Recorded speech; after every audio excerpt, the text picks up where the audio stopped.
Hello everyone and welcome to part 2 of the week 5 lecture. In this part 2 of the lecture we're going to continue the focus we had in the first part on responsible investment.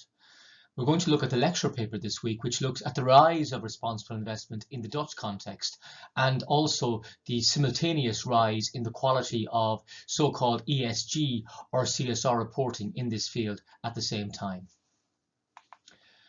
The paper examines and describes and analyses how a coalition of financial institutions and responsible investment advocates came together over a long period in the Dutch investment field to stimulate responsible investment and sophisticated ESG reporting in this context. It's a longitudinal case study which has a detailed case narrative in section 4, which should probably be the first focus of your reading of the paper. The background and motivation for the paper comes from this rise in CSR and CSR reporting frameworks we've looked at this week and partially in the first part of this week's lecture. Part of the rise of these frameworks has come about from the collective action of various types of what I call social movements who have instigated pressure on organizations to embrace broader forms of corporate reporting. Now, these movements can come from investors and they can come from other stakeholder groups as well. But a key characteristic of these so-called movements is that they're organized collectives.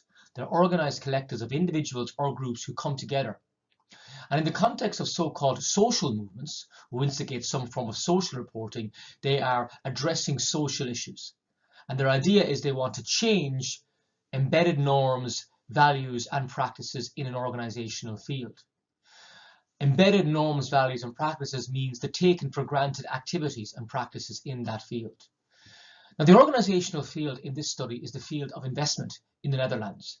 And what happens in this paper is the study is of how a movement, a form of organized collective endeavor, came together to instigate some change in the context of responsible investment and also associated ESG reporting in the investment field in the Netherlands.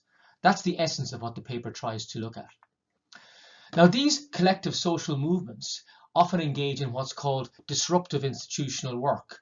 Now, we came across the concept of institutional work in the Hain and Free paper and a little bit in the Humphrey et al. Paper. And institutional work is the purposive actions of largely individuals or organizations who seek some form of institutional change to institutions. If that institutional work is deemed to be disruptive, it's called disruptive institutional work. You're trying to disrupt existing taken for granted assumptions in a particular field. And in the context of this study, it was the efforts of this collective to come together and disrupt certain aspects of the Dutch investment field that form the focus of the study. The investment field in the Netherlands that was disrupted in this study is what's called a mature organizational field, in that it's been around for quite some time. The practices and the accepted ways of doing things have been around for a long time as well. So it's not just formed in the past 5 to 10 years, it's been around for much longer. So investment practices, reporting practices, interactions among individuals and organizations in the field are quite accepted. They're quite formalized in some cases, and any informal interactions are taken for granted. So it's mature, it's been around a while. And in the context of this study, there's an effort to change the institutional infrastructure of this field. In other words, a lot of the core functions that go on in the field, reporting, investment decision-making, things like that. And in the prior literature on how these forms of movements come together and try and instigate or create change in an organizational field, much of the focus has been on external movements. Now, external movements are movements which form outside a so-called organizational field. So you might have a set of organizations or activist groups forming outside the Dutch investment field and then moving into that field and pressurizing individuals and organizations to change their practices. Now, that's not the focus of this paper. The focus of this paper is on internal movements, movements forming within an established or mature organizational field. In the context of this study, it's the Dutch investment field. So the evolution and impact of these internal movements on mature fields has not really been looked at very much in the prior literature. And that's surprising because internal movements which form within organizational fields can be very interesting because of a lot of the tensions which may arise when they try and bring around change. For example, it's been argued in the literature that when movements form from within a field, they're very easily captured by the powerful individuals and organizations in that field. So the idea being you try and bring about change in an industry, for example, you're a disruptor in some way, but the established organizations, the established institutions, the established regulators may well appease you, they may well go along with you in some way, but at the end of the day, they'll capture what you want to do and co-opt you in some way and control the level of change that actually occurs. That's one argument about what happens to internal movements when they try and bring about change. And part of the reason for this, it's argued in the literature, is because powerful actors in an organizational field have more resources. They've got more economic resources often, they've got a broader set of social capital and networks in that field. So it's easier for them to resist or to co-opt the change that the internal movement's trying to bring about. Moreover, movements are often depicted as being unitary and having a consistent point of view and a consistent way of framing what they want to change. But even within movements of organizations and individuals who want to bring about some change, there are always going to be tensions within those movements, and that can mean these movements break apart. A second tension is that they are always going to have, in many cases, tensions between what they want to do, what they want to change, and what established individuals and organizations in a field actually want to protect. So you have this sometimes clash between an internal movement and established individuals and organizations in a field, which again leads to tensions, or what I call here value frame clashes. The movement and those existing already in the field who are resistant to change have different values, different ways of seeing the world perhaps, and different ways of going about their daily business. So there's a big tension, okay, because if an internal movement forming within the field wants to bring about change, sometimes it's got to navigate carefully with the powerful actors, okay, while challenging their prevailing value frames or the prevailing logics and practices which persist in the field. And logics, again, are informal, intrinsic ways of doing things, influential ways of doing things. So internal movements, it's argued in the literature, face a lot of problems because of this, I suppose, lack of power, lack of resources, and also the fact that they're actually trying to change when there's resistance to change in the field, but also in trying to change, they need in some way to bring along the field incumbents, the existing field actors with them, and that can be very, very difficult.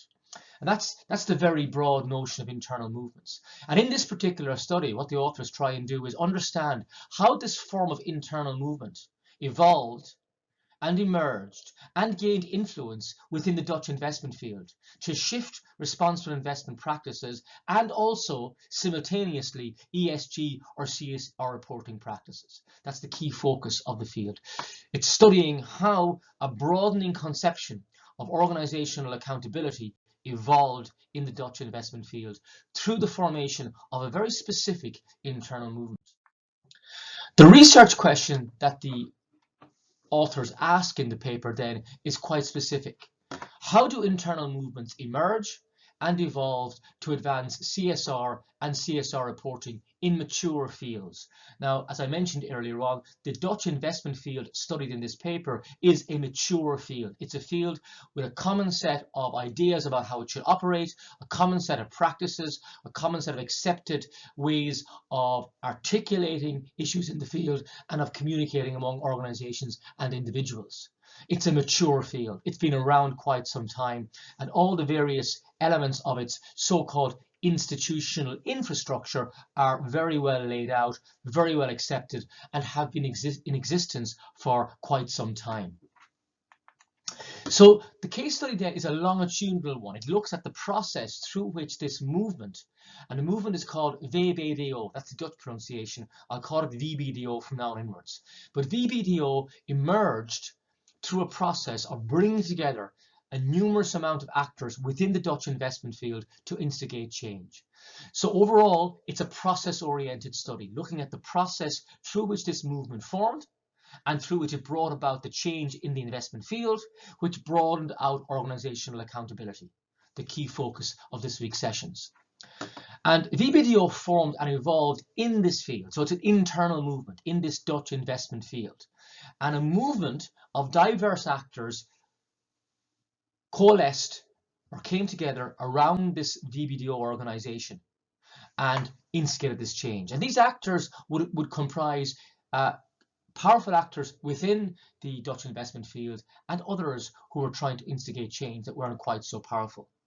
And at the end of the day, what VBDO did was it embedded a suite of substantive accountability mechanisms in the field.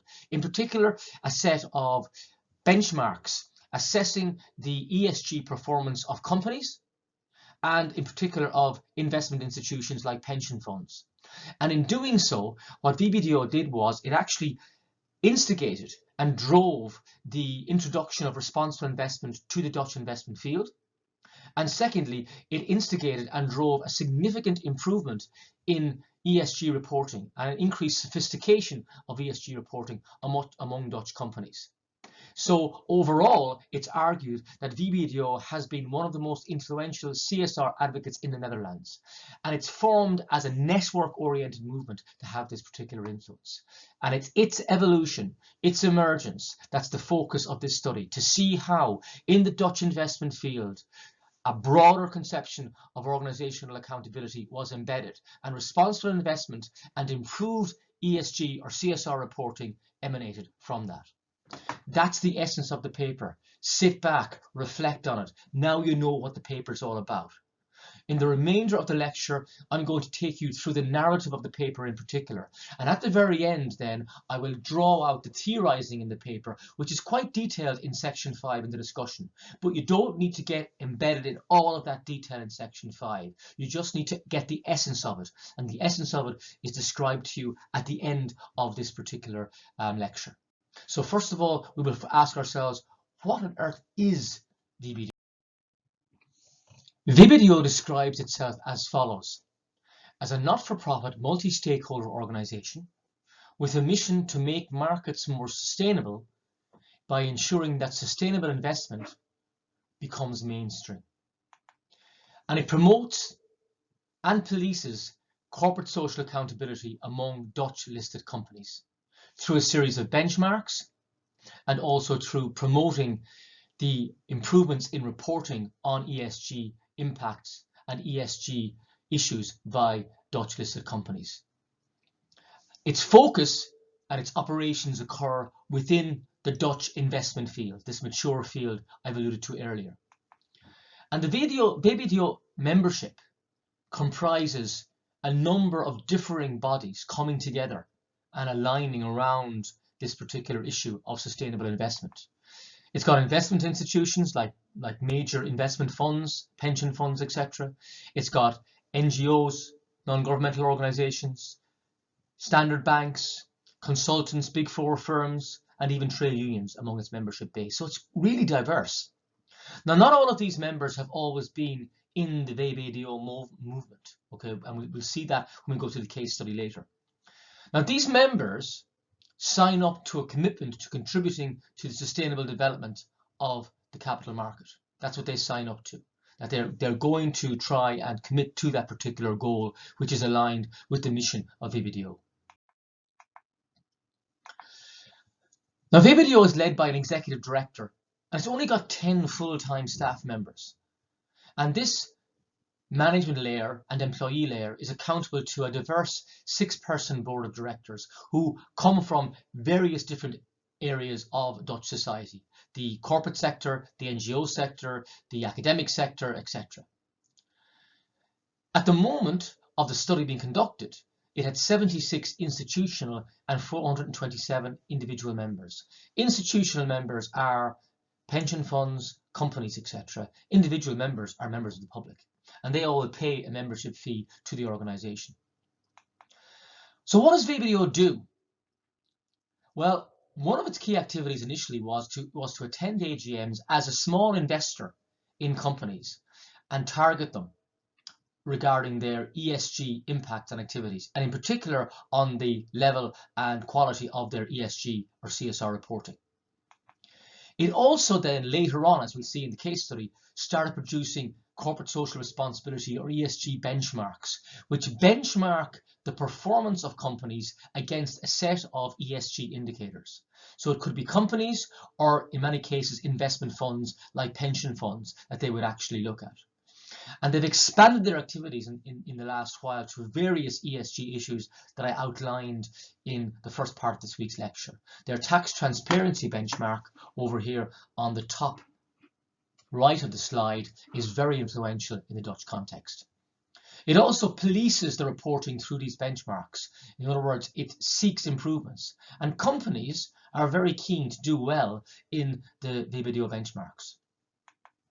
It also provides training for NGOs and investors and undertakes stakeholder dialogues for companies. When companies want to know about issues from their stakeholders and they engage in these processes, VBDO will facilitate that for the companies. It produces a lot of thought leadership on different areas. Two examples here are the method and means through which institutional investors need to embrace with climate change, and an investor guide on various forms of responsible investment. They produce these guides on a regular basis to enable and promote the development of responsible investment in the Dutch context. And their current themes vary. They go from responsible investment, human rights accounting, accounting for natural capital, climate change reporting, on to tax transparency reporting. So it's a very, very wide range of issues that they tend to look at. Now in the paper, the study is about how VBDO emerged, formed and evolved to obtain an influence in the Dutch investment field.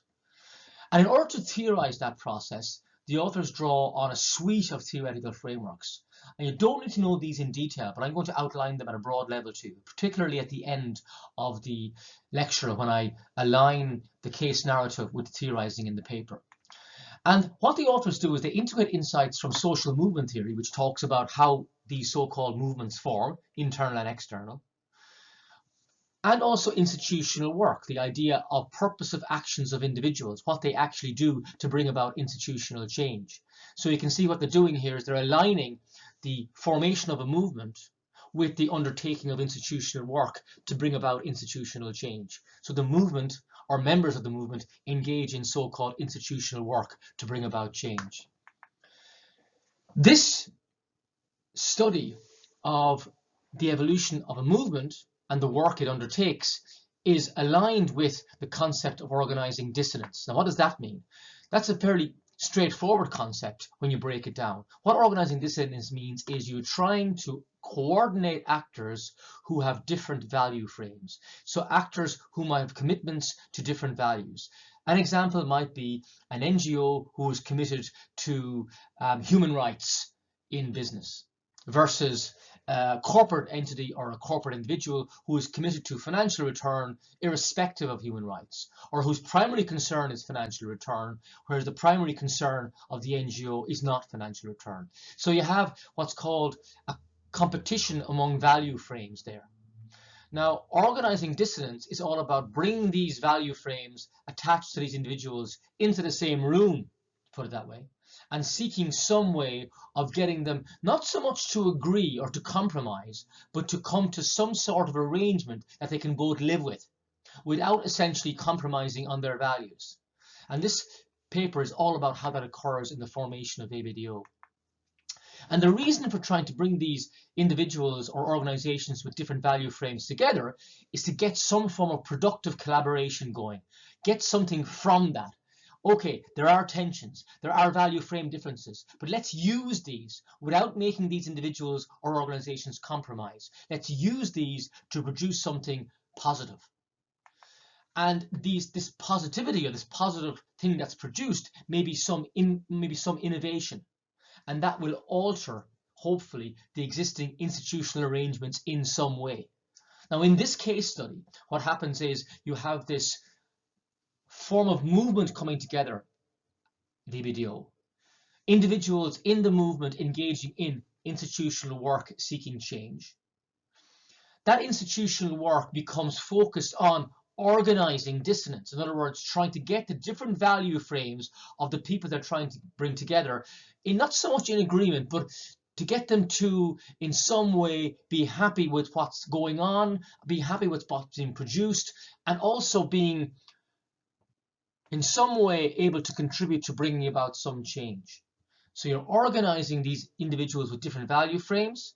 You're trying to produce something new, like improved corporate reporting, like an increased emphasis on responsible investment. But in doing so, you need to bring these different groups together. But you need to make sure they don't end up clashing too much, or else you have destructive situations and you get nothing done. You've got to make sure that it's actually in some way a productive collaboration. And the paper is all about trying to bring together that form of productive collaboration. So reflect then. This paper is all about the evolution of a movement, an internal movement in a particular mature organizational field. The internal movement is this body called VBDO, which brought together a series of different actors in the Dutch investment field to try and bring about change in that field. What was the change in that field? The change in that field was to try and stimulate responsible investment and simultaneously improved reporting on ESG issues, because that improved reporting is necessary to enable investors to assess companies and to decide on which companies they're going to invest in using so-called ESG criteria. Now let's go into the narrative in the study. What's the story? What happened? How did VBDO evolve? And the whole narrative in the story revolves around two key actors who are depicted, Fed and Zed. Fed is the first executive director of VBDO, and Zed is the second director of the body. Now, the first executive director was an individual who had experience in advising on responsible investment back in the early 1990s in the Netherlands. And he saw what you might call a gap in, I won't say the market, but a gap in the investment field for stimulation or for some form of responsible investment to come about, because he was quite surprised that when he went to the UK, for example, he saw that the responsible investment industry there had evolved quite a lot, and he was quite committed to that. And so he left his job as a consultant and decided he was going to try and stimulate some sort of market for responsible investment in the Netherlands. And what he did first was he said, okay, look at all these shareholder groups who go to AGMs and manage to, in some cases, pressurize companies into changing actions. I think I'll base what I want to do on their advocacy in these particular AGMs and how they meet with companies to bring about change. And in doing so, he decided he'd first of all target some what he called green banks, banks with a commitment to social responsibility and broader issues. And Dutch students will know banks like Rabobank and Triodos and ASN. These were the banks that the Fed targeted to try and gain support for his ideas around stimulating responsible investment in the Dutch context. And what he did was he made sure he presented responsible investment to these initial banks as something associated with a market logic. In other words, this is a good business decision for you. To engage in responsible investment is going to increase financial returns. And if you get in now, early, when this is developing, you've got a first mover advantage. So that was his way of enticing them. Adopt the logic of the field, the market logic accepted in the field, and move there. Now, of course, in order to stimulate this investment, investors like these banks needed information on companies embracing of ESG issues or not. And that would primarily come through ESG reporting using many of the frameworks that we looked at last week. Now, most of these frameworks weren't in existence when VBDO started. So the first thing he started to do then was he said, okay, I'm going to try and stimulate companies in the Netherlands to engage in sustainability or CSR or ESG reporting. And we'll buy shares, a small set of shares in the companies, so I can attend the AGMs, and then I can start pushing for this better sustainability or ESG or CSR reporting. And of course, this was an ambitious individual, so he began with Shell and started going to their AGM and continually trying to ask questions and getting them to improve their reporting, because they had been a leader in this area initially. And he had a very deliberate strategy. He he positioned himself and the organization he was trying to build as reform-oriented, as a cooperative, critical friend of organizations, as an investor focused on trying to get companies to identify risks associated with ESG in their domain. And so first of all, he kept his focus on AGMs as a concerned investor. And post AGMs, he managed to get one-on-one meetings with the management of major companies. And he built up a network like this by using what the paper calls soft advocacy and educating work. He advocated softly for change in reporting, and improved practice, and he educated companies about how they might improve their reporting, drawing on various frameworks, because he was very well informed in this area. So this is a gradual stimulation of companies in a quite consensual and calm, cautious manner. However, in building VBDO, you must remember what he was doing was trying to get investment institutions and companies to become part of his overall group. And he wanted to stimulate them as well to in some way cause themselves to improve their reporting in particular. And even though he ultimately had much more ambitious aims for reporting and for responsible investment, he curtailed these deliberately. He held back to try and bring or coax individuals and organizations into his VBDO movement. So he curtailed his personal radicalism, you could call it, to entice all these mainstream investment institutions. And eventually he managed to convince major pension funds and many major banks and other investment institutions to become part of VBDO, pay membership fees, and contribute to, in some way, developing what was going on. Now, of course, he did also implicitly indicate that there could be regulation emanating in the future, so it would be a good idea for these institutions to also become involved in this area of sustainability reporting and associated responsible investment. Now, this curtailing of his personal radical inclinations is characterized as a form of institutional work censorship in the study. The idea that the Fed was censoring his activities, censoring what he was doing, and shunning hard advocacy work, shunning being a tough advocate and being aggressive, shunning demonizing companies for not engaging in sufficient reporting and high enough quality reporting. He took a very calm, cautious approach to gradually bringing companies in. And this took quite a long time to evolve. And one of the key things about this process for him was he facilitated co-optation. In other words, he allowed his ideas, he allowed VBDO itself to be in some way used by companies, used by institutions to direct sustainability reporting and responsible investment in a way they were comfortable with, but he mightn't be comfortable with. But he was fine with this because he knew he had to do this to entice these organizations in the first place. However, he started then to get more ambitious and decided he needed, after the initial increase in reporting and increase in interest in responsible investment, to develop some way of publicly evaluating progress and publicly evaluating companies on their reporting. Because he was very wary that VBDO might just disappear and become peripheral if companies got too comfortable, and especially investment institutions. So he moved from this private evaluation in the AGMs he was undertaking to developing this transparency benchmark, which would be a public document evaluating the reporting on ESG matters of companies and various investment funds. And he was appealing in some way to the competitive instincts of these organizations. He wanted them competing to be better at reporting, competing to be better at actually demonstrating how they were committed to issues around responsible investment as well. One key thing, though, was he continued VBDO's role of making the institutions and companies engage with each other and with him. So in forming the benchmark, it was again a process whereby he brought together different groups, like investment institutions, like companies, to actually decide on what were the appropriate benchmarks to use.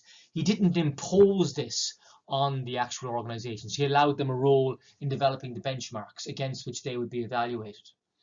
And eventually this became so successful, some of the VBDO board became a little bit frustrated because the benchmark started taking up so much time in the organization. And when the Dutch government wanted to bring in some regulations on reporting on ESG matters by companies, one of the individuals in VBDO, the chair, said to the Fed, listen, why not go to the Dutch government and allow them to use the benchmark, and then they can actually evaluate on our behalf, and we can go and develop the organization much more and become even more influential, particularly in the area of responsible investment. So the Dutch state came in and took on VBDO's benchmark and used that themselves to regulate through an organization called MVO Nederland how companies in the Netherlands were reporting on ESG matters. The Fed, having done this, decided, okay, let's get more ambitious. And his next strategy was to up the ante a little bit, to start putting a bit more pressure on some of his members. And he proposed to have a pension funds benchmark that would evaluate the responsible investment practices of pension funds. And pension funds are very powerful in the Netherlands. This was, however, opposed by the pension fund members of VBDO, and they actually gradually sought to get control of the benchmark and dilute it down so it had no real impact. Now, this was the first example of a major clash within VBDO, and the Fed saw this as an attempt by the pension funds as completely co-opting and diminishing and diluting the role of VBDO. If they weren't willing to be assessed by a benchmark in the context of their responsible investment, what was the point of VBDO in the first place? And these clashes actually ended up almost causing the collapse of VBDO, because several pension funds left the organization very upset that they couldn't get their way. And the expectation was that many investment institutions that were left and companies might follow, but they didn't. They remained because the network that the Fed had built was tight enough, and the valorization of the transparency benchmark by the government was strong enough to make it in their interest to keep involved in the overall movement. But the pension funds had left, and this was a clash. Soon after this, the Fed decided he'd done enough. He'd given a huge amount of his life to building up VBDO. It was time to offer somebody else the reins. And that's when the second executive director came about. And the second executive director was a very different personality and character to the Fed. And we call the second executive director the SED. This individual had a very successful corporate career, but had transferred to thinking about broader issues in his personal life and professional life in the previous few years. And he trained and done a bachelor's degree in theology, was working in secondary schools, in Dutch middelbare scholen, to actually teach theology to students. And he was seeking something, and VBDO found him. And he was appointed as their new executive director to try and drive the organization or the movement further. But the SED had a much more confrontational ambition than the Fed, and also was seeking to have much greater influence over companies. And very quickly, he ended up confronting, in some ways, unintentionally, the pension fund industry, because he appeared in a program, a documentary investigative program on Dutch television called Zembla, which all Dutch students will know. And this program was talking about the investment by the pension fund industry in munitions, in ammunition, in mines, etc., and how money was being invested in fairly dubious, in the context of the program, organizations. And in that program, the pension fund industry was unrepentant. We make returns, that's it.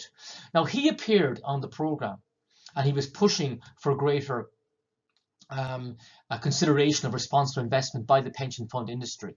And in that, and the pension funds, having seen him there, decided to place their focus in their response on him, and they became incandescent with rage. Absolutely incandescent with rage, and focused on almost destroying what VBDO had built up. However, ultimately, because of the public outcry about the program, the pension funds experienced so much pressure, they actually ended up shifting towards responsible investment and ended up extensively re-engaging with the SED and VBDO, looking for their expertise to help them embrace the area of responsible investment more. And that's a shortened version of what actually happened. Moving on to the said era, his ambitious change agenda then progressed from there. He expanded all the ESG or CSR research teams, which VBDO was looking at. He actually produced way more benchmarks as well, because they had the one transparency benchmark up to this stage. They were expanded as well. And also, though, he did take on some of the process that the Fed had developed initially. The benchmark expansion was done on an engagement basis. It was done on a collective basis where he brought in members from investment institutions, from pension funds, and also other organizations to talk about what the benchmarks should involve and how the assessment should take place. Now, he had different viewpoints coming. And this is where the different value frames I talked about earlier came in. But he managed those different viewpoints, what I call here a form of principled rivalry on benchmark content. Agreements weren't always easy to come to. There were always disagreements on the content of benchmarks. But this was managed very carefully, and it's outlined in the case study how this was constructed. He also, in that process, professionalized how VBDO engaged with companies, because many complaints had been coming back about that. So the organization, the movement, was changing quite a lot. He then expanded VBDO's membership base. He welcomed in NGOs, trade unions, and also consultants on CSR and ESG, like Big Four firms and other independent consultants. Other smaller investment funds came in as well. So the whole remit for VBDO was widened. And he wanted a more dynamic organization. He wanted more attention. He wanted more differing value frames. He wanted a diverse knowledge base to create more friction and maybe stimulate even more action around improved ESG reporting and improved responsible investment in the Dutch context. So this led to an intensified interaction between VBDO in general and companies in developing new benchmarks. He also started offering advice to companies who were committed to improving their CSR and ESG reporting, engaged much more extensively with CSR managers in companies, and enabled them to push the issues VBDO was pushing within their organizations. And as I mentioned earlier on when outlining what VBDO does, he also coordinated company stakeholder dialogues with their stakeholders to find out what stakeholders felt about them and what they wanted from the companies. So VBDO as a movement expanded, and it also became more diverse in its membership base. That meant you had more different value frames circulating in the organization that needed to be managed. But the SED wanted this because he felt having that would stimulate more innovation around reporting, stimulate more innovation around responsible investment, and also enable VBDO to become much more powerful. In the process of making these changes, he also revamped what are called in the case study the platform meetings. And there are meetings where all the membership base of VBDO used to come together.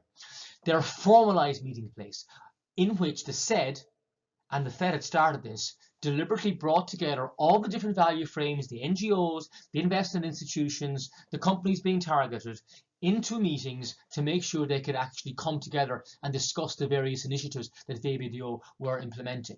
And this deepened interactions in this more diverse membership base. And as I outlined a moment ago, this was deliberately done to try and create productive frictions among the base. Not to try and create consensus, but a productive friction, whereby maybe new benchmarks could become available, new ways of engaging in responsible investment could be promoted. So he cultivated what are called constructive disagreements. You may disagree, we encourage disagreement, but let's make it constructive. And from these disagreements, let's produce something. Let's bring out some new benchmark. Let's develop some new benchmark. Let's amend some new benchmark. So members were allowed to maintain their value frames and their identities in this particular context, but it was deliberate. And the key thing was you want to organize this dissonance. So that goes back to the key concept, which is outlined in section 3 of the discussion. The idea that the whole process through which VBDO laterally tried to organize itself and form and gain some power was revolving around this notion of organizing dissonance, whereby you organize competing value frames in order to produce something that's positive in some way. Now, he did say that this whole process in the interviews meant he walked a fine line, because you could be very close to having a total breakdown and utter and complete conflict within the organization as it proceeded. But that's a tension that has always pervaded in this organization since its evolution, it's claimed. But ultimately, and this is very important, you will always have limits to compromise. And this is outlined very clearly at the end of the case narrative, whereby the said made a proposal that VBDO should become much more of a lobbying organisation, should start to lobby the government as a cohesive movement on various pieces of regulation on ESG and responsible investment related issues. The membership, or at least most of it, was very much against this, and the said backed down, okay, because they basically could not come to an agreement on this. And many were concerned that VBDO would be lobbying the government on their behalf when they weren't necessarily overly in agreement with what was being lobbied about. So they just threw this out to one side. But the idea here in the paper is that the organisation evolved and kept evolving through this process of organising this dissonance. And at the end of the case narrative, the said departs the company. And that's where the narrative actually ends.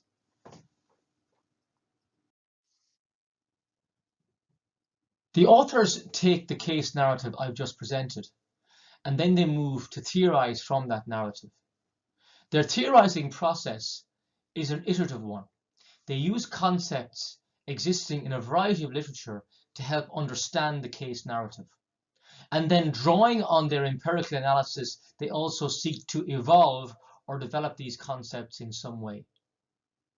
What they also try and do is bring those concepts together to form a cohesive theoretical interpretation of the case study. You only need to be aware of this at a very broad level, so keep that in mind, because there's a lot of detail in section 5 of the paper. Keep at the broad level I outlined to you here in this slide. The first key issue, the central issue in the paper, is the drawing on social movement theory to depict the evolution of what's called an internal movement in and around VBDO. And that process is a process whereby VBDO formed to layer an infrastructure promoting a broader conception of organizational accountability, and in doing so, stimulated improved, higher quality ESG reporting among companies and investment institutions, while also stimulating the beginnings and the development of the responsible investment market in the Dutch context. This process was underpinned by what's called the institutional work of the first executive director and the second executive director. They both engaged in purposive actions aimed at bringing about institutional change in the organizational field that is the Dutch investment field. A central form of institutional work is conceptualized in the study, and it's called rankings work. And the rankings work conducted by the Fed and the SED is the work they undertook to develop, expand, and ensure the acceptance of benchmarks in the Dutch investment field. Essentially, the rankings work involved the co-creation, dissemination, and policing of their benchmarks. And the benchmarks were produced through a process which created competition among companies. It created a sense that they wanted to be the best when the benchmarks came out. So it appealed to the competitive culture of the companies existing in the Dutch investment field, and that was deliberate. Also, within the benchmarks, preferred norms were constructed to stimulate a consensus among the various actors in the field. What that means is the benchmarks were constructed through a process whereby all the actors, both those impacted by the benchmarks and those employing the benchmarks, were able to have an input into what the benchmarks would include. And that created greater acceptance of the benchmarks in the investment field. So it was a co-creation process through which the benchmarks were prepared. Now that co-creation process did have limits. The Fed and the SED weren't just going to give in to what the companies and investment institutions wanted. You saw that in the case of the pension funds when the clash they had with the Fed in the initial stages led to them walking away from VBDO temporarily. And this whole process followed what's called specific logistics of production. a specific process through which the benchmarks were created. So all of this in the paper is conceptualized as a form of rankings work, which in itself is a form of institutional work. The second aspect of the paper related to institutional work, which is theorized, is the idea of work censorship.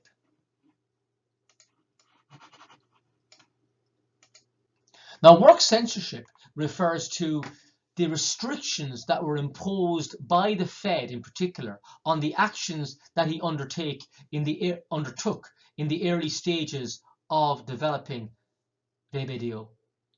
In other words, he did not engage in aggressive institutional work, whereby he tried to demonize or engage in hard advocacy against existing organizations in the Dutch investment field. It was a soft approach, an approach which presented himself and VBDO as a critical friend, interested in investment risk, interested in understanding and communicating ESG type risks to companies and getting them to communicate that to investment communities who could then engage in responsible investment practices. So the institutional work was sequenced, there was a censorship to it, there was a sense that you needed to be careful with respect to how you engaged in institutional work. So that's a key issue in the theorizing in the paper, that the Fed and the SED, to a lesser extent, engaged in institutional work censorship. They selected and they also rejected certain forms of work at certain stages. So the institutional work was sequenced. They needed to exhibit social skills to do that.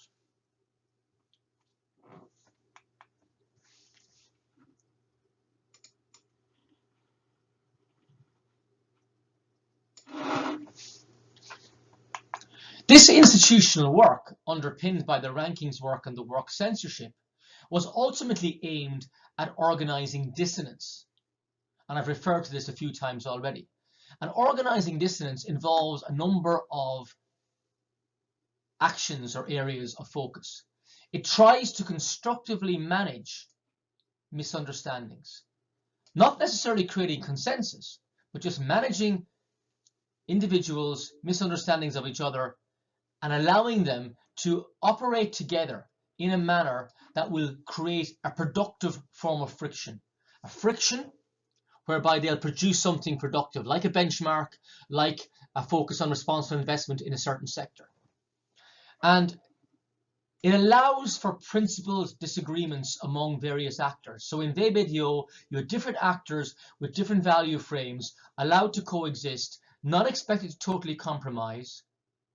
And because of this, they were able to, in some way, be stimulated to produce advanced benchmarks and advanced elements which would support responsible investment in this practice. Now, bear in mind, as I keep saying, in bringing together all these actors, VBDO was not bringing about complete consensus among the actors. It wasn't necessary, and also it wasn't going to be productive. There were limits to the extent to which dissonance would be tolerated, but there was never a sense that consensus would occur. I can remain committed to shareholder returns. You can remain committed to some form of social return. We can come to an agreement on a benchmark, on a way of approaching responsible investment. We might not necessarily come to a consensus. We might remain disagreeing on key aspects, but we have to give in to that. But in giving into certain aspects, we don't totally abandon our value frame. We don't totally abandon what we are committed to. And that's what organizing dissonance is all about. And it's a concept developed by an academic called David Stark. And the argument in the paper is that the institutional work engaged in sought to stimulate or create a process of organizing dissonance. And that organization of dissonance allowed VBDO to emerge or evolve into a particular form of boundary organization, an organization which brings together disparate groups on different sides and tries to construct some productive output from their interactions. And that's essentially how VBDO is seen in this particular study, as a form of boundary organization which does that. Now, the paper also outlines some of the unique aspects of ABDO which relate to it being a boundary organisation. You don't need to get too concerned about those. But that's the overarching mechanism through which the authors in the paper seek to theorise from the narrative. We get this description and analysis in section 4, which is then considered in the context of theory. And that theory itself is also adapted or challenged or developed in some way through this process. And overall, this gives us a depiction in depth of a process through which organizational accountability was expanded in a certain context, our Dutch context.